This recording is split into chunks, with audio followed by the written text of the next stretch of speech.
December 18th, 1944. Outside Bastogne.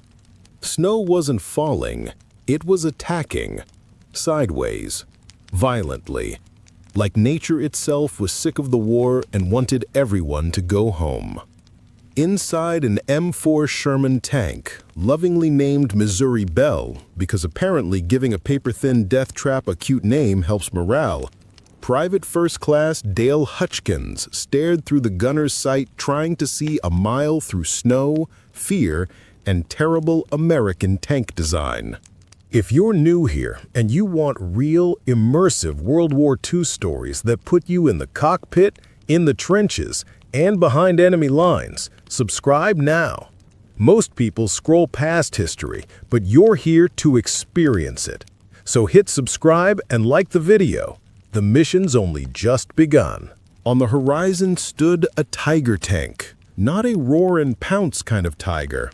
No, this was the German kind. 57 tons of your life insurance policy just expired.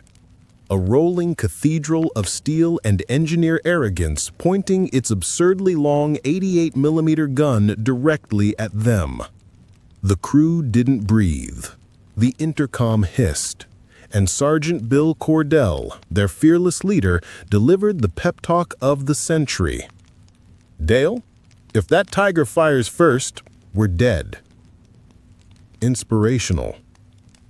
Here's the math nobody likes talking about, especially Americans in the comments. The Tiger's frontal armor, 100mm of German Try-Me. The Sherman's gun, 75mm of "Please, sir, may I scratch your paint?" German engineering was like, "We forged this armor using the blood of the gods and metallurgical sorcery." American engineering was like, "We built 50,000 of these fast, so statistically a few of you should survive." Feel free to argue in the comments. I know some Sherman fanboys are already typing. But here's the part that breaks military logic. The man staring at that tiger wasn't a decorated general. He wasn't a tactical mastermind. He was a 22-year-old farm mechanic from Nebraska who 7 weeks ago was fixing tractors and arguing with cows. And he was about to do something that every Army manual said was impossible: kill a tiger tank from the front. Sherman versus Tiger was not a duel. It was a legalized mugging. Tiger sees Sherman, kaboom. Sherman sees Tiger, guys, maybe we should flank. And before some historian in the comments says, "Well, actually, the Sherman was good at..." Shh. Let the trauma speak. The Tiger could vaporize a Sherman from a mile away. The Sherman couldn't penetrate the Tiger's armor even if it drove up, knocked politely, and asked permission. By mid-December, the U.S. 9th Armored Division had lost 43 Shermans. Translation: Tiger spots Sherman, Tiger fires, Sherman becomes campfire. Shermans were mass-produced, one every 38 minutes, because nothing screams quality military planning like treating tanks the way McDonald's treats French fries. Meanwhile, the Tiger was a precision-built monument to overcompensation, 57 tons of "my dad works at Porsche."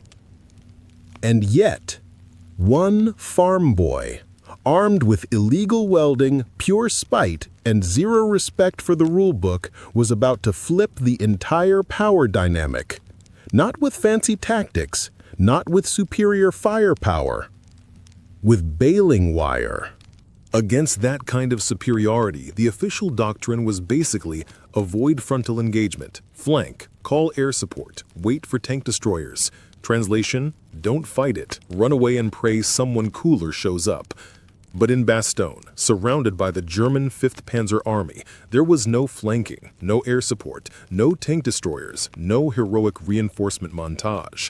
Just cold, fear, and Shermans dying faster than American optimism. Dale Hutchkins was never supposed to be here. Before the war, he was fixing tractors in Nebraska and arguing with broken farm equipment like it was a sentient being. He understood metal not from engineering manuals, but from plowshares snapping in his hands and machinery that refused to behave unless you kicked it. He wasn't loud. He wasn't a glory chaser.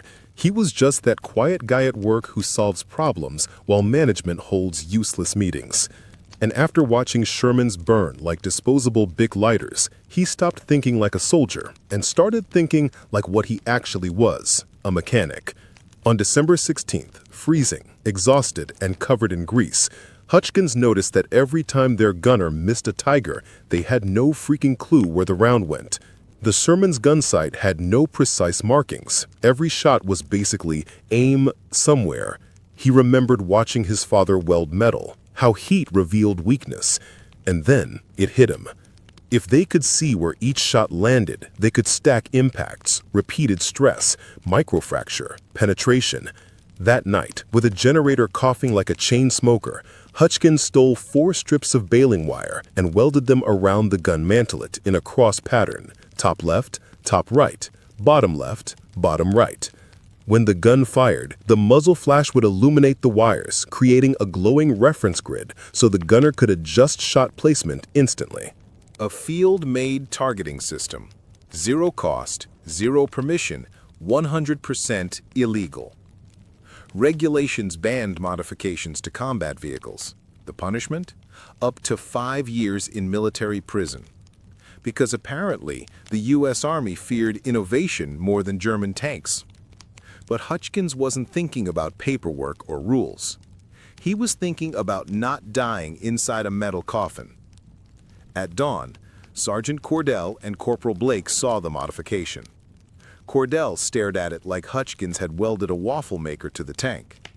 "You welded wire to my tank?" "Not to it," Hutchkins said. "For it." He explained the idea. 3 shots in the same spot could crack even tiger armor. Cordell stared at him, processing it, then finally shrugged. "Fine, Nebraska. We'll try your farmer science." Hours later, a tiger rolled into view, 1,400 yards out, looking like a bank vault on treads. Blake fired. The round struck high and right. The baling wire glowed red for a heartbeat. He adjusted. Fired again. Low left. 3rd shot. Same exact aim point. Penetration. The tiger stopped. Smoke poured from its turret. A Sherman had just killed a tiger from the front. Minutes later, they did it again. 2 tigers down, 0 losses. The Army called it an illegal modification. The crews called it the farmer's grid. By December 20th, 14 Shermans had copied the trick. Suddenly, tigers weren't invincible. They were vulnerable to baling wire and pissed-off farm boys. In the next engagement, Shermans destroyed 8 tigers and lost only 2 tanks. No engineers, no fancy blueprints, no permission. Just a mechanic from Nebraska who ignored doctrine and welded hope to a tank. If that doesn't trigger someone in the comments, nothing will. Tomorrow, the Germans will arrive. Tonight, Mikhail prepares the earth itself to fight. A shovel scrapes. A man breathes. A nation waits. Midnight settles over the countryside like a burial shroud. To the west, miles away, faint artillery thumps from the front line echo, reminders that this land has already been eaten by war. Wolves howl in the distance. Horses shift restlessly in stables. Even the wind seems to hold its breath, afraid to disturb the dirt being moved by a single pair of shaking arms. Mikhail digs like a man possessed. Every thrust of the shovel is a prayer, a curse, and a promise. Shovel, lift, dump, breathe, repeat. He glances constantly toward the tree line, not for Germans, but for neighbors. Not out of shame, because he knows what they'll say. It is hopeless. You are crazy. They will kill us all. He cannot afford doubt. Doubt kills faster than bullets. He moves to the wagon, opens a small crate, and pulls out a sealed clay jug. The cork pops. The sharp, bitter scent fills the air. Linseed oil. He's used it to treat wooden tools and preserve wagon wheels his whole life. Tonight, it becomes a weapon. He pours a slick trail across the road, not in a puddle, but in a streak, angled like a fisherman's net. He wants panic, not just slipping. He wants the second tank to veer, to correct, to trap itself sideways like a bull in a pit. He empties the jug, then a second. The night wind carries the smell, mixing with sweat and soil. Next, he drags a hay cart to the road's edge, deliberately half-blocking one side. He overturns a wooden plow beside it. To any passerby, it will look like tools abandoned in chaos. But he is not creating chaos. He is shaping it. The earth is soft here, heavy with summer moisture. A tank could skirt around the cart, yes, but only if it chooses the right angle. Only if its commander expects to encounter traps. German officers do not expect traps from barefoot farmers. He places branches over the trench, careful not to snap them. He sprinkles loose dirt, hay, and fallen leaves. Then he stands, back aching, palms raw, and examines his work. From a distance, it looks like untouched ground. Underneath, it is a steel coffin for the first tank foolish enough to trust this road. He wipes his brow. His heart is hammering so loudly he swears the trees can hear it. But he is not done. He reaches into his pocket and pulls out two objects. Not grenades, he doesn't have any, but old metal canisters wrapped in rags, tied with string. If a German infantryman sees them lying near a wagon, fuse string trailing, his imagination will do the rest. Fear is the closest thing to ammo he has. He places them carefully where booted soldiers will see them in confusion, panic, adrenaline. Last, he crouches and presses his ear to the dirt, listening. Nothing yet, but dawn is crawling closer. Soon the panzers will growl like metallic thunder over the horizon. He steps back. The trap looks crude, uneven, desperate, exactly as it should. August 1944. The Allied breakthrough at Normandy has shattered German defenses across France. General George Patton's Third Army is racing eastward at speeds no military planner thought possible, advancing 30, 40, sometimes 50 miles per day. But there's a problem no one anticipated. The armies are outrunning their supply lines.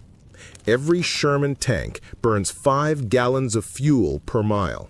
Every infantry division needs 650 tons of supplies daily: ammunition, rations, medical equipment, spare parts.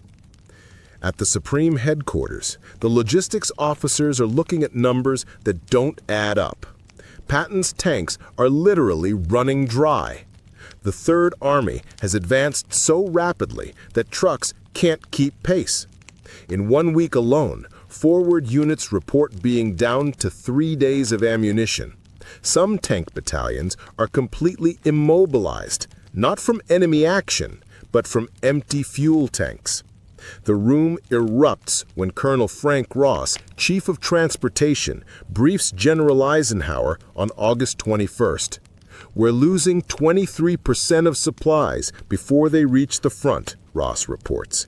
Truck accidents, German air attacks, vehicles breaking down mid-convoy. If Patton stops moving, the Germans will reinforce. If he keeps moving without supplies, his army will collapse. Eisenhower stares at the map. The window to end the war by Christmas is closing. How long to fix this? Weeks, maybe months. We'd need to completely redesign the convoy system, establish proper maintenance depots. But they don't have weeks. Eisenhower's finger traces the red line marking the German border. The Wehrmacht is retreating now.